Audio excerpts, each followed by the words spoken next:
매주 금요일 여호수아서를 설교하면서 이렇게 기도회를 계속 했었어요. 처음 계획은 한 25번 정도 하면 여호수아에 흐르는 어떤 복음에 이렇게 은혜를 누릴 수 있었겠다 싶었는데 넘어서면서 끝부분을 어떻게 해야 할지 정리가 잘 안 되는 중에 오늘 그리고 다음 주 그리고 한 번 정도 더 해야 할까?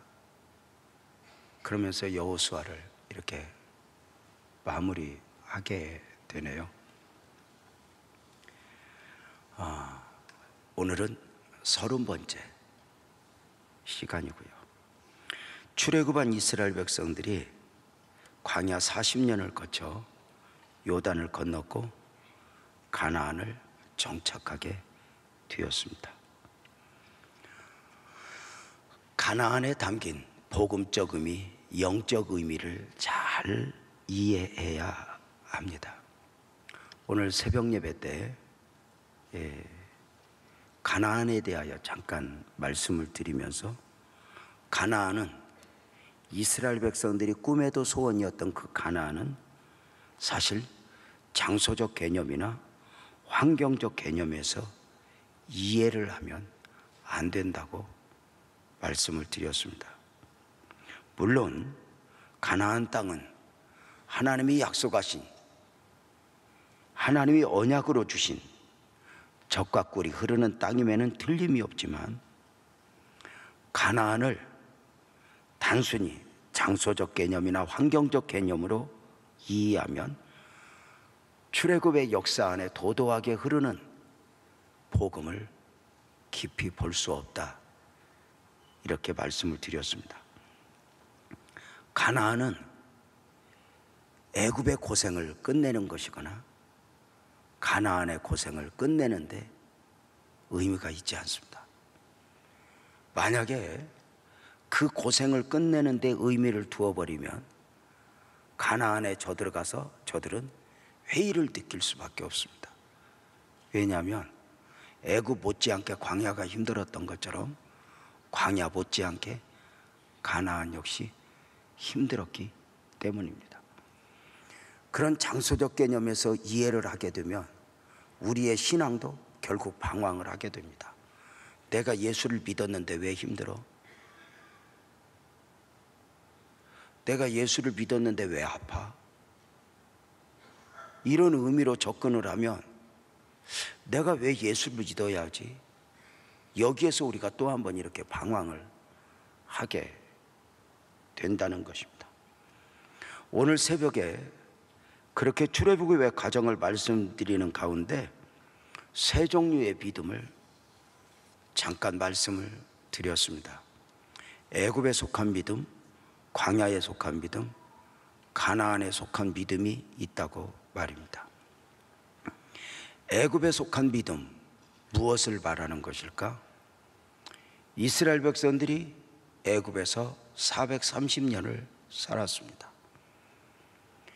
이스라엘 백성들이 애굽에서 430년 동안 살았지만 저들은 애굽 백성들과 언어도 달랐고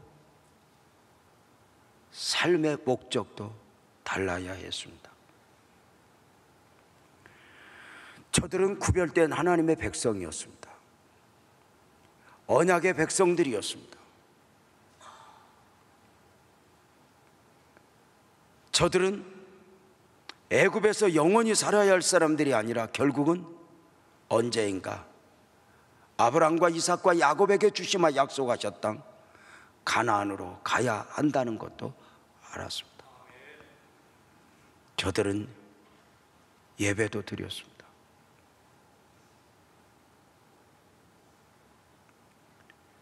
그럼에도 애굽에 속한 믿음의 특징이 무엇이냐? 구별된 민족임도 알고 하나님도 알고 언젠가는 가나안에 소망을 안고 가야 한다는 것도 알고 예배도 드리지만 애굽을 뿌리칠 힘이 없는 거.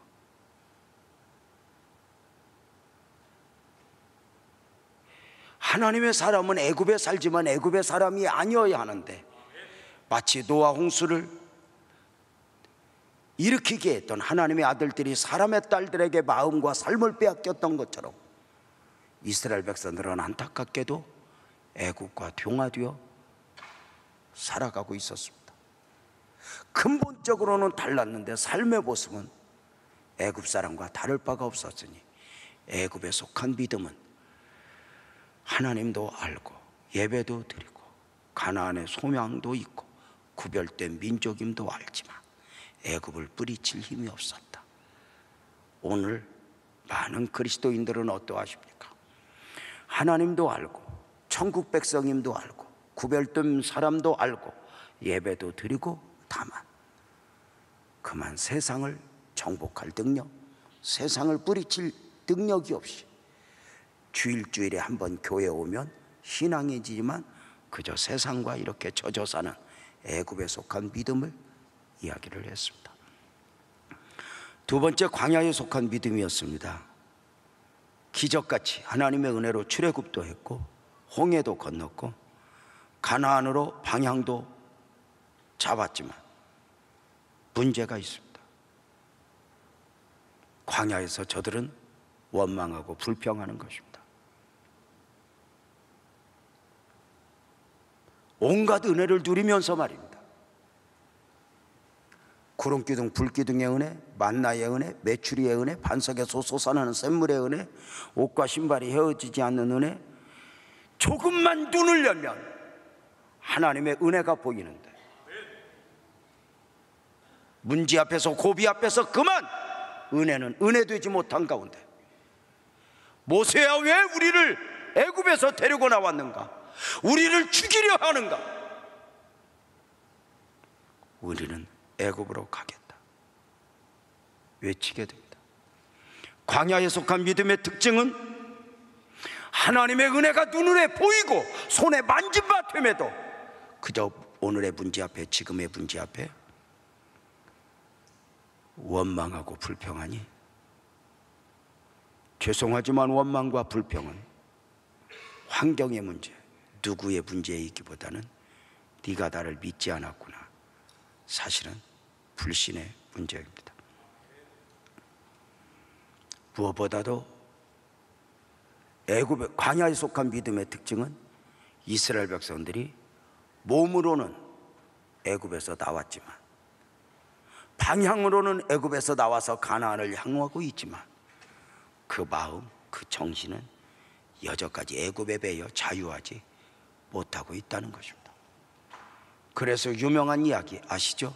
이스라엘 백성들이 애굽에서 나오는 것은 하루 만에 나왔다 해도 그 마음에서 애굽을 없애는 데는 40년이 걸렸다고 말입니다. 우리도 조금만 눈을 열면 사실은 얼마나 우리가 은혜를 누리고 삽니까? 정말 우리 민족 인류 역사상, 우리 민족의 역사상 뭐 반만 년, 5천 년이라 하는데 이만큼 은혜를 누리고 사는 적이 있었을까? 이만큼. 그런데도 우리는 그 은혜를 눈으로 보고 누리면서도 조금만 힘들면 내가 믿어야 돼, 말아야 돼, 그저 뿌리채 흔들리는,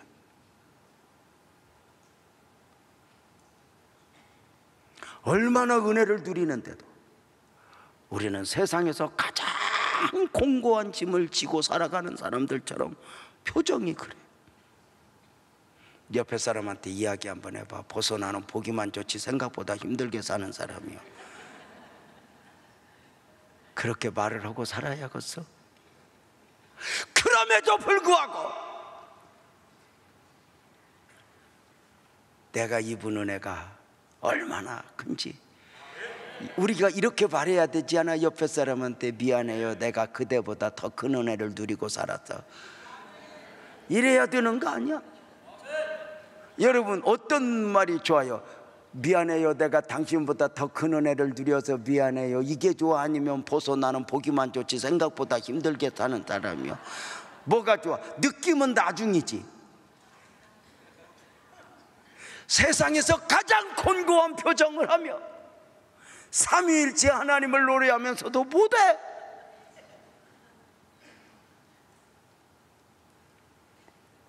소망이 없는 자인 것처럼.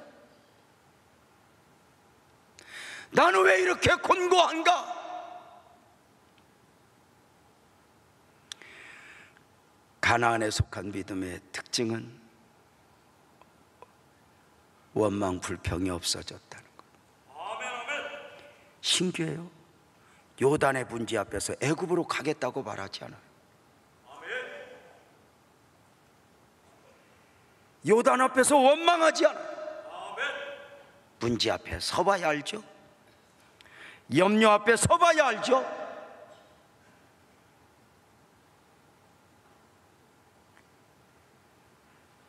놀랍게도 가나안에 속한 믿음의 특징,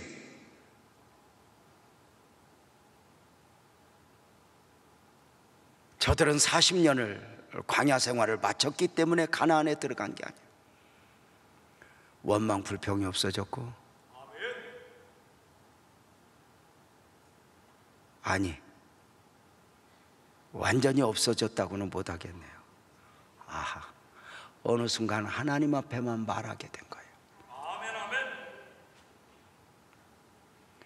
제가 올 영적 전쟁 때 이야기를 했죠. 2월에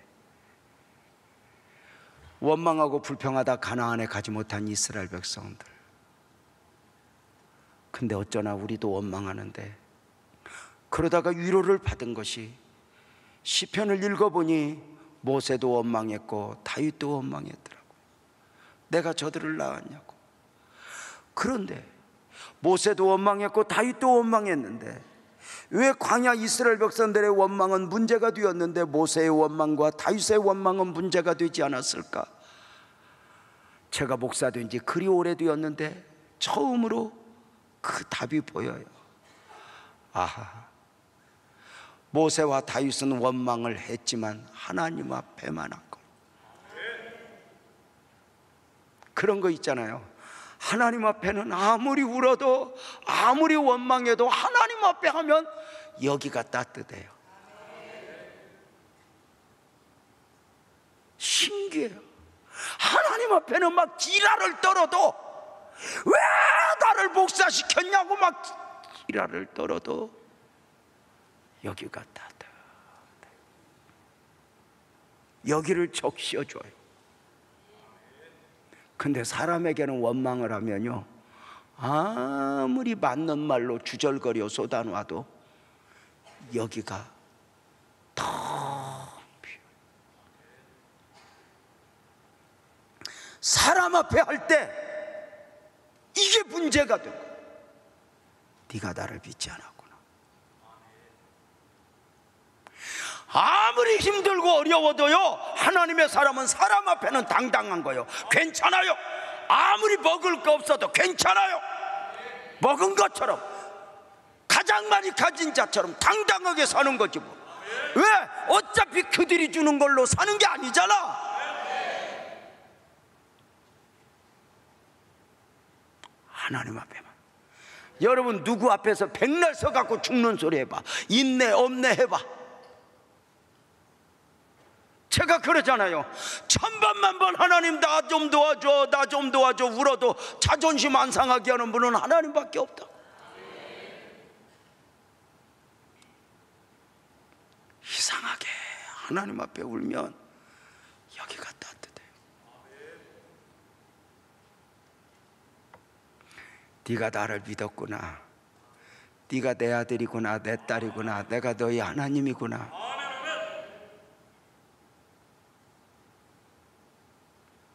여러 번 말씀을 드렸지만 제가 이 교회 개척 준비를 할 때 제가 우리 아버님에게 가서 개척 허락을 받으러 간 적이 있어요. 거문도 섬에서 사역하시고 마지막 고아원 사역을 하시고 모든 사역을 놓고 이제 쉬고 계신 아버님에게 가서 아버님, 저 교회 개척하려고요. 어른이니까 말씀으로라도 미리 말씀드리고 허락받고 싶어.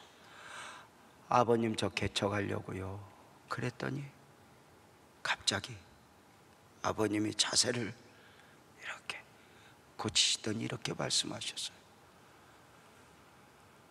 굶어도 굶었다고 성도들에게 말 않고 하나님만 보고 목회할 수 있겠는가, 이렇게 말하더라고요. 이 말 속에 얼마나 많은 게 담겨 있어요.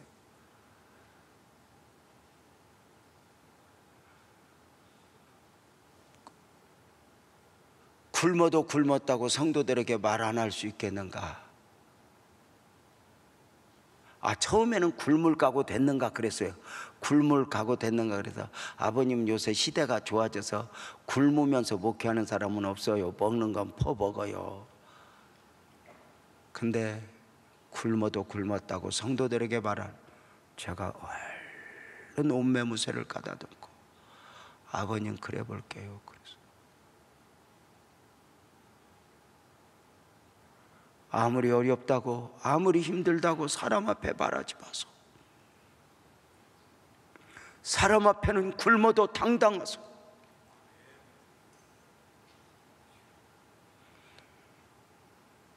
세상 근심 다 지고 사는 사람처럼, 가장 곤고한 사람처럼 그러지 말고,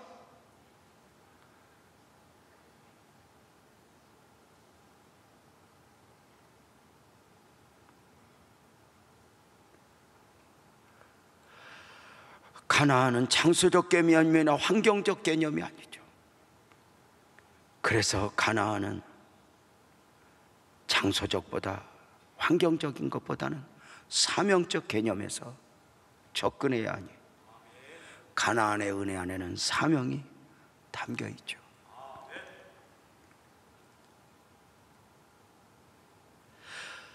가나안은 이스라엘 백성들에게 있어서 애굽을, 그리고 광야의 고난을 끝나는 안식보다는 사명의 현장이어야 했다는 거죠. 말씀드렸죠. 이스라엘 백성들이 요단을 건너 가나안에 들어서는 순간 광야 40년 동안 입었던 은혜들, 구름기둥 불기둥의 은혜, 만나의 은혜, 메추라기의 은혜, 옷과 신발이 헤어지지 않는 은혜, 반석에서 샘물이 솟아나는 은혜, 이 모든 은혜는 요단을 건너는 순간 중단되었어요.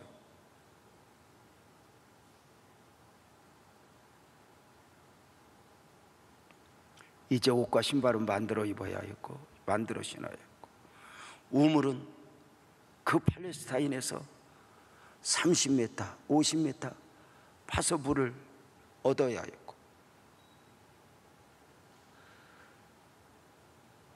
농사도 지어야 했고, 만나가 없어요. 구름기둥 불기둥이 보이지 않으니 이제는 뭔가 보이는 것이 아니라 믿음으로의 은혜가 아니면 아무것도 할 수 없는, 그렇게 모든 것들이 중단된 가운데 가나안 7년 정복전쟁을 해야 했다는 거예요.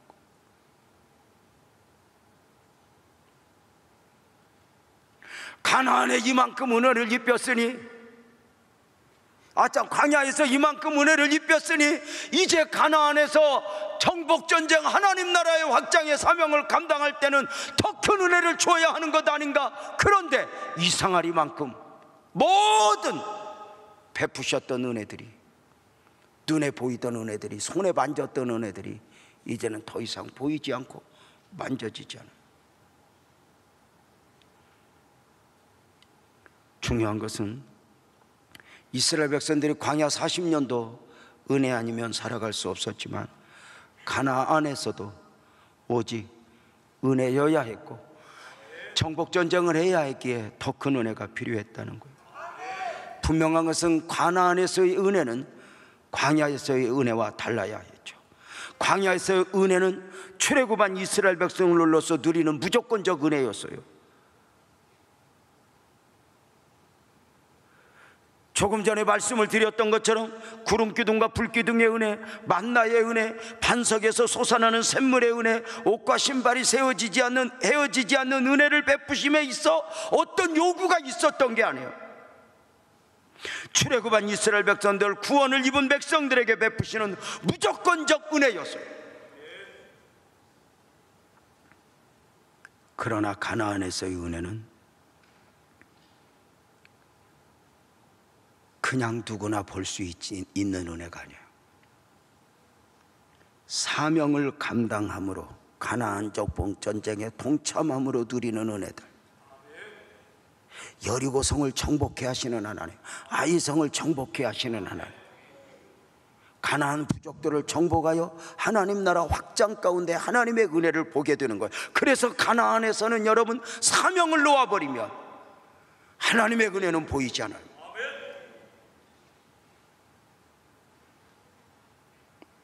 아무것도 하지 않는 성도는 은혜를 누릴 수가 없어요.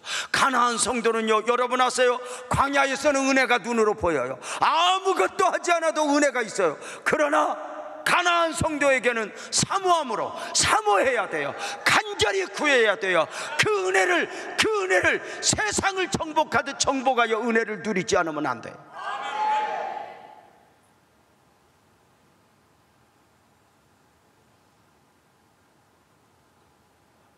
우리가 새가족 때, 초신자 때는 그냥 은혜가 보일 수 있어요. 그저 은혜만 만끽하면 돼요. 그런데 어느 날 집사가 되고 권사가 되고 장로가 되면 은혜가 보이지 않아요. 분명한 것은 아멘 크게 합시다. 이제는 더 큰 은혜를 사모해야 한다는 거예요. 그저 아무것도 안 해도 되는 은혜, 그런 은혜가 아니란 말이에요. 이제는 때로는 울어야 되고, 때로는 아파야 되고, 그러면서도 주님 한 분 붙들고 씨름하는 가운데 누리는 은혜여야 한다는 거예요.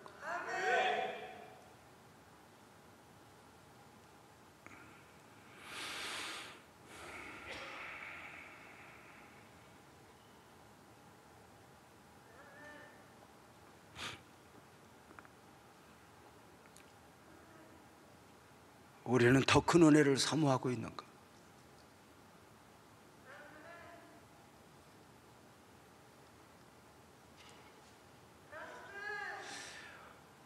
우리가 가나안 정복, 말씀을 드린 대로 7년 정복 전쟁이 마친 뒤에 여호수아는 마지막 사명으로 이스라엘 백성들에게 가나안 땅을 제비 뽑아 분배를 해요. 이미 정복한 땅을 분배를 하고 정복해야 할 땅을 분배를 했어요. 정복한 땅은 지금까지의 수고의 결실이고, 앞으로 정복해야 할 땅은 앞으로 사명을 감당하면서 누려야 될 은혜들이었죠. 이제껏 내가 산 것도 주님의 은혜라, 지금까지 지내온 것 주의 크신 은혜라. 우리는 지금까지 은혜도 있어요. 지금까지의 은혜를 말하라면 누구보다 크게 말할 수 있을 거예요. 그러나 여러분, 크게 하면 합시다. 우리는 앞으로의 은혜가 더 커야 돼요. 근데 그 앞으로의 은혜는 이제껏 은혜를 누릴 때처럼 막연하게는 안 돼요.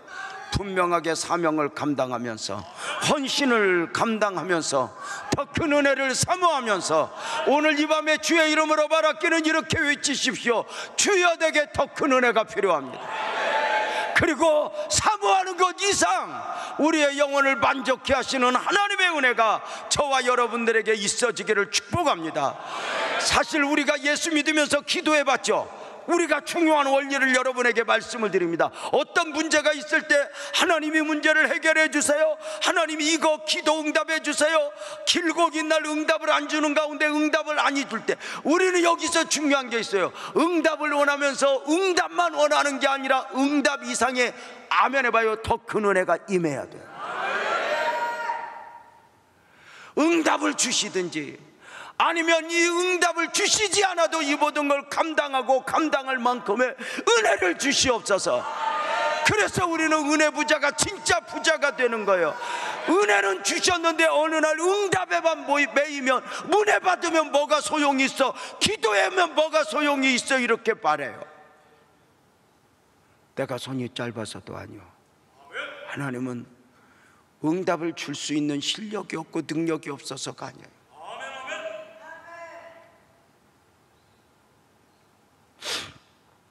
그래서 여러분,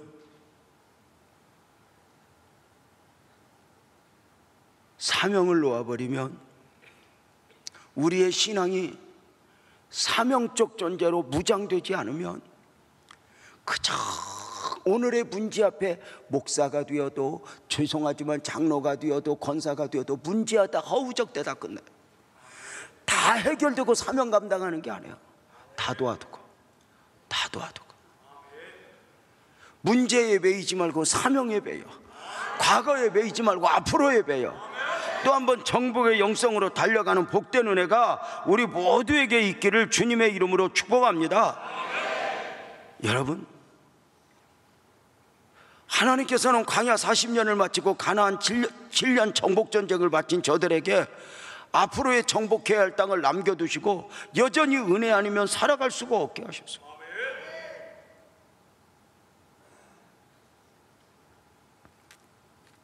그래서 마태복음 11장 12절에 보면 세례 요한의 때부터 지금까지 천국은 침노를 당하느니 침노한 자는 빼앗느니라. 이것이 천국의 원리죠. 지금까지 천국은 침노를 당하나니 이렇게 말해요. 침노하는 자는 빼앗느니라. 이 말은 무슨 말이에요? 천국의 원리이니 우리가 침노하여 정복하지 않으면 침노를 당하는 거예요. 정복의 사명을 감당하지 않으면 정복을 당하는 거예요. 내 삶이, 내 은혜가, 내 사명이 정복을 당하여 영적 무기력증에 빠져버리는 거예요. 예수를 안 믿을 수는 없고 교회를 안 다닐 수는 없고 어느 날부터인가 종교 노름을 해버리는 거예요.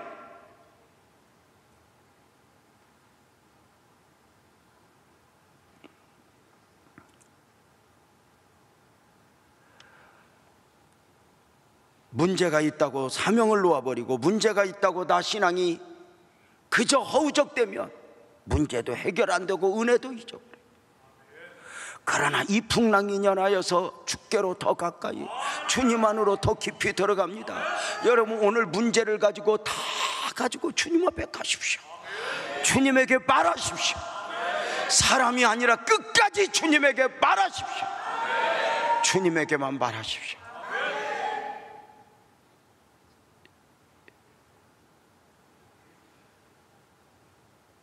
지난주 오사카 선교사대에 가가지고도 함께 울어줘 많이 울었습니다. 선교사님들, 여기까지 와서 사람 보면 치사해집니다. 하나님만 봅시다.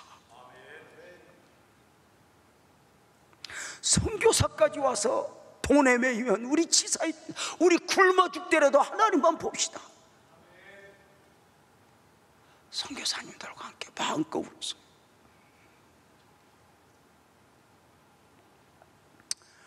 주일날 제가 오후에 몽골 가요. 저녁으로는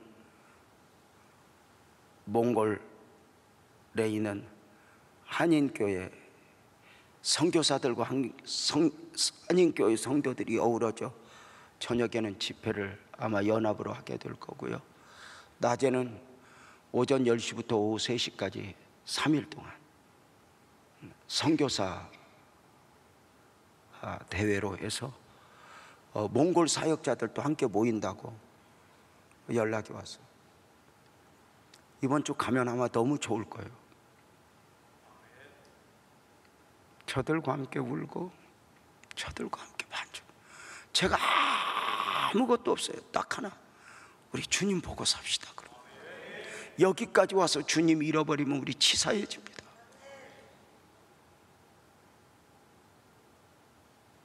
그래서 월화수 3일 동안 저녁에는 선교사님들, 한인교회 성도들 이렇게 집회할 거고요. 화수목, 그리고 화수목은 오전 10시부터 오후 3시까지 선교사 세미나 3일간 하고, 목요일 마치고 목요일 저녁에 출발하면 금요일 새벽에 여기 도착해서 다음 주에 철야 때 또 만나는 거죠. 누가 날 보고 잠은 언제 자냐고 그래서 우리 아내가 대신 자는데 뭐 나까지 자. 여러분, 어디 가도 우리 주님 보고 삽시다, 이건 통하더라고요. 왜? 결국은 그것이 하나님의 원하심이니까. 제가 그들에게 이렇게 이야기해요. 선교사님들 미안해요. 고생 많이 하셨죠? 고생은 자랑도 아니고 간증도 아닙니다. 절대로 어디 가서 고생한 것 늘어놓고 주접 떨지 마십시오. 고생한 것만큼 하나님 앞에만 이야기하십시오. 고생한 것 자랑 아닙니다. 간증 아닙니다. 이렇게 말해요. 크게 성공한 것도 자랑 아닙니다.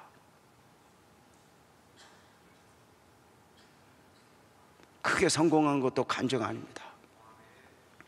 진짜 간증은 하나님 앞에만 말하고 하나님이 주시는 오염되지 않은 은혜들, 그 은혜들이 진짜 간증입니다.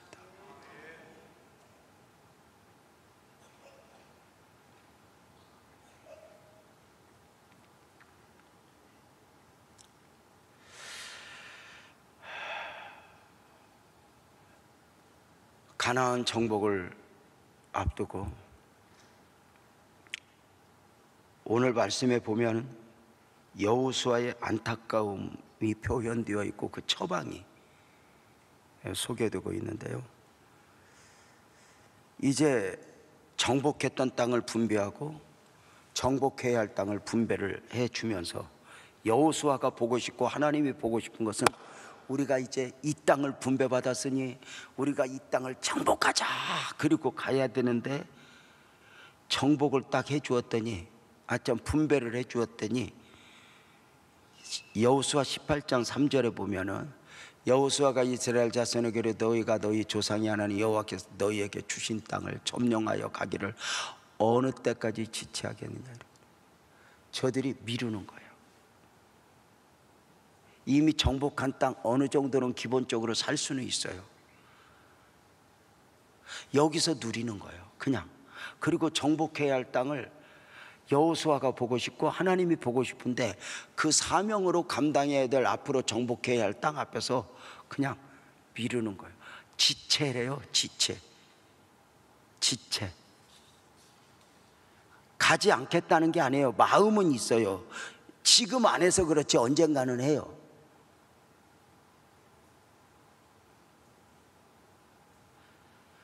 이것이 내가 감당해야 할 것이고 내가 기도해야 할 것이고 내가 해야 한다는 거 알지만 미루는 거예요. 어느 때까지 지체하려느냐.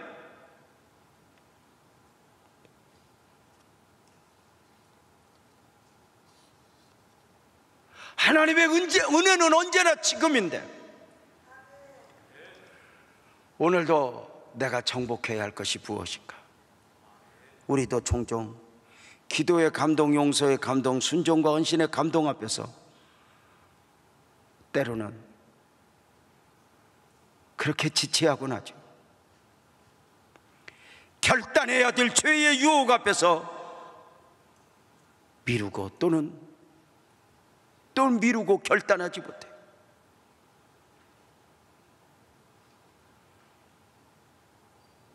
세상적 습관이 한 번 내 안에 들어오면 이걸 이겨내는데 쉽지 않아. 종종 말씀을 드리지만 음란이든 도박이든 어떤 술이든 세상적 모든 습관은 조절이 가능하다 싶을 때, 거절할 수 있을 때 거절하고 결단할 수 있을 때 결단해야지. 언젠가는 이 세상적인 것이요, 처음에는 조금씩 우리를 먹어가지만 나중에 보면 수습하기 힘들 정도로 내 생각도 빼앗기고 내 마음도 빼앗기고 어느 날 끌려다녀요. 세상의 모든 건 그래요. 술이 처음에는 내가 마시고 싶어서 마시지만 나중에는 술 없이는 못 살아요. 담배도 그래요. 도박도 그래요. 조절 능력이죠. 조절 능력. 조절이 되지 않으면 그건 마귀역사예요. 자동차가 조절되지 않으면 흉기죠.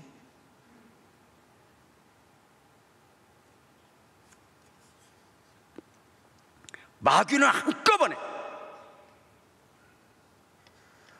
이 말이 참 은혜가 되더라고요. 어떤 책에서 보니까 마귀는 한 방의 명수가 아니라 잽의 명수래요. 이게 권투에 대해서 이해를 하십니까? 마귀는 우리를 한 방에 쓰러뜨리는 게 아니래요. 잽이래요. 맞아도 괜찮게, 맞아도. 근데 어느 날 이 잽 앞에 펑 쓰러져. 오늘날 쓰러지는, 죄송하지만 충남도지사 지내신 분, 또는 이렇게 많은 분들이 어떤 여성 문제 뭐 이런 걸로 무너질 때 한 방에, 뭐 어떤 신문에 보니까 한 방이래요. 한 방 아니에요. 그들이 그 한 방이 오기까지 얼마나 많은 잽이 있었어요. 거절할 수 있을 때 했어야죠. 조절할 수 있을 때 했어야죠. 그래서 작은 유혹을 이겨라. 작은 시험을 이겨라. 이겨도 되고 져도 될 것 같은 유혹들을 이겨내라. 이것들이 모두어지면 어느 순간 마귀는 절대로 한 방에 우리를 쓰러뜨릴 능력이 없어요. 수없이 건드려요. 수없이 건드려요.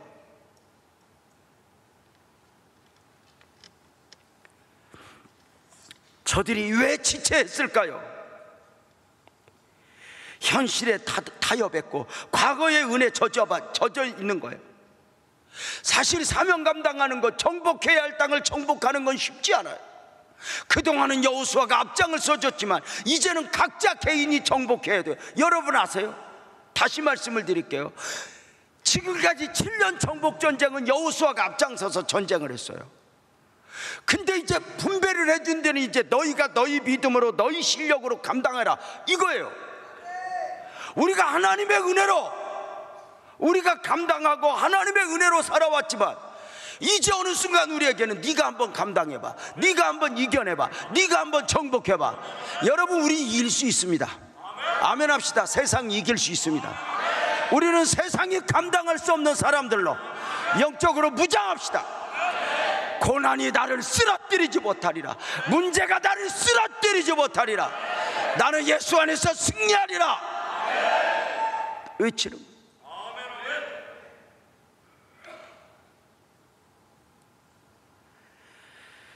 사랑하는 여러분, 정복해야 할 땅을 정복하지 않고 미루다 보니 저들에게 무엇이 왔죠? 영적 무기력증, 영적 게으름이 와요. 하나님을 믿는데 아무 능력이 없어요. 의욕도 없어요. 어느 날부터인가. 여러분, 우리가 예배를 드리면 의욕적으로 예배를 드려야지 은혜가 오지. 도대체 오긴 했는데 왜 왔는지. 안돼. 여러분, 영적 게으름이 내 안에 자리하면 문제가 있죠. 성경은 게으름을 경고하잖아요. 잠언서 18장 9절에 보면 자기 일을 게을리하는 자는 패가하는 자의 형제니라. 에레미야 48장 10절에 보면 여호와의 일을 게을리하는 자는 저주를 받을 것이라고도 말을 해요. 달란트 비유의 결론이 마태복음 25장 26절에 그 주인이 대답하여 이르되 악하고 게으른 종아, 나는 심지 않은 데서 거두고 해치지 않은 데서 모으는 줄로 내가 알아는. 악하고 게으른 종아, 이렇게. 게으름은요, 게으름에 대하여 김남준 목사는 빗나간 자기 사랑이라고 하는 표현을 했다는 거예요. 철저하게 게으름은 이기적이라는 거예요. 예를 들어요, 게으른 사람들이 다 게으른 게 아니래요. 지가 하고 싶은 걸 엄청 부지런하대요. 하루 종일 TV만 보는 게으름뱅이가요, 만사가 귀찮아서 리모컨 갖고 있다가요, TV가 고장나면 땀을 뻘뻘 흘리면서 고친대요.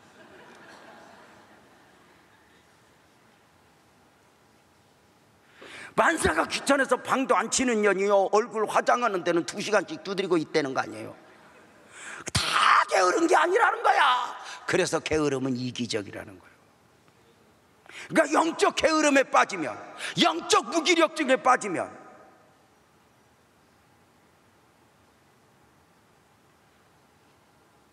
여러분, 저들이 왜 지체해요? 두려움이니까 그래요. 여호수아가 지금까지는 해주었는데 앞으로는 네가 해라. 이게 무슨,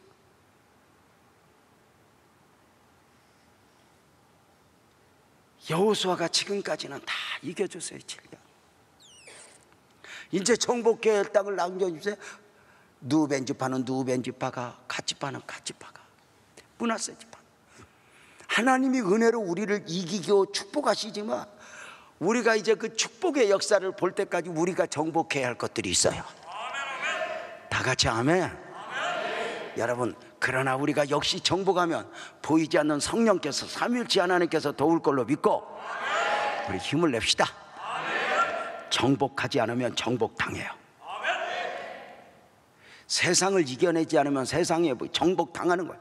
영적 게으름에 다, 영적 무기력증에 빠지면요, 지금 조국의 교회가 영적 무기력증, 이게 다 빠져있어요. 그냥 하나님의 은혜는 어디로 갔고 다 하여튼 모르겠어요. 그래서 여호수아는 어떻게 저들을 향해서 처방을 내렸냐? 18장 4절에 보면은 너희는 각 지파에 세 사람씩 선정하라. 내가 그들을 보내니 그들은 일어나서 그 땅에 두루 다니며 그들의 기업에 따라 그 땅을 그려가지고 내리게 두어라. 주저앉지 말아라. 일어나 가라. 함께 가라. 함께 가라. 부지런히 살피라는 거예요. 가자. 자, 여러분, 기도에 있어서도 마찬가지야. 우리가 다시 한번 아멘 합시다. 주여, 영적 무기력증에서 일어나게 하여 주옵소서. 회복되게 하여 주옵소서. 가서 믿음으로 그려오라는 거야. 가서 그려와라. 어떻게 정복해야 될까 계획도 세워봐라. 너희 하나님 여호와께서 도우시리라. 그래서 우리가 기도도 그리는 거예요. 주여, 복을 주옵소서. 하나님 영광 받아 주옵소서. 우리 가정을 사용하여 주옵소서. 그래서 우리는 복음적 그리스도인들은 정복의 영성으로 무장해야 돼. 우리 안에 있는 영적 무기력적 게으름을, 이걸 정복하지 않으면 이 영적 무기력증, 이 게으름이 나를 삼켜버려요. 그냥 의욕이 하나도 없어져요. 과거에 기도했던 그 기도의 힘도 어디로 없어지고, 그저 옛날 이야기만 하면 기운이 나요. 근데 아자, 우리는 오늘, 하나님은 오늘의 하나님이니. 자, 다시 표정부터 바꿔. 가장 열심 냈던 때보다 더 큰 열심이 여러분에게 있어질지어다. 회복될지어다. 여러분, 마귀는 째배병수예요. 우리가요, 무너지는 거 절대 한꺼번에 안 무너집니다. 차츰 회복도 제가 알았어요. 왜 주여 그렇게 공하냐면 한꺼번에 회복한대요. 은혜도 삶도 윤리도 함께 이렇게 회복이 돼야 돼요. 이제 초신자 때 그냥 앵 하면 안 돼. 어릴 때는 잘못했으면 엄마 잘못했어요 이거 되지만, 이제 시집가고 장가가서 어른이 된 데는 잘못했으면 이제 뭐 먹을 것도 좀 싸갖고 와야 돼. 무조건 입으로만 주저부르면 안 돼. 그러니까 하나님 앞에 삶이 함께 회복돼야 돼. 그래서 경건지수, 영적지수, 윤리지수 이런 것들이 다 한꺼번에 회복되는 가운데 하나님의 은혜가 이제 있어지는 것임을 믿고, 아자, 다 같이 하면 믿음으로 승리합시다. 은혜 안에 삽시다. 우리가 특별히 교회를 위해서 좀 기도를 좀 많이 해주세요. 정복해야 할 것을 정복하지 않으면 정복당하는 건데요, 교회가 세상에 이제 정복을 당해요. 다음 주 목요일인가 이 와스타디움에서요 신천지대회가 있어요. 웃기는 것은 교회에서 연합집회하면 와스타디움 5분의 1도 못 채우는데 신천지는 가득 채워요. 신천지는 가득 채우는 게 뭐냐면, 여기 안산만 신천지가 움직이는 것이 아니라 12지파가 다 와요. 12지파라고 알란가 몰라? 한번 물어봅시다. 그들하고 여러분하고 있으면 표정이 누가 셀까? 여러분은 지금 삼키기 일보 직전이에요. 그래서 특별히 안산만이 아니에요. 심지어 잠실운동장까지 빌려서 신천지 대회를 해요. 그래서 이들이 12지파가 전국에서 몰려서 그 지역마다 엎어버리는 거예요. 지금 뭐 서명 받아가지고 이거 넣는다고 시장이요 목사들 만나주지도 않아요. 시장이 만나주지 않는 이유가 뭐냐면 벌써 신천지에서 다 손을 쓴 거예요. 수단과 방법을 이제 가리지 않는 세상을 이길 수 있는 방법은 하나님 앞에 기도하는 거죠.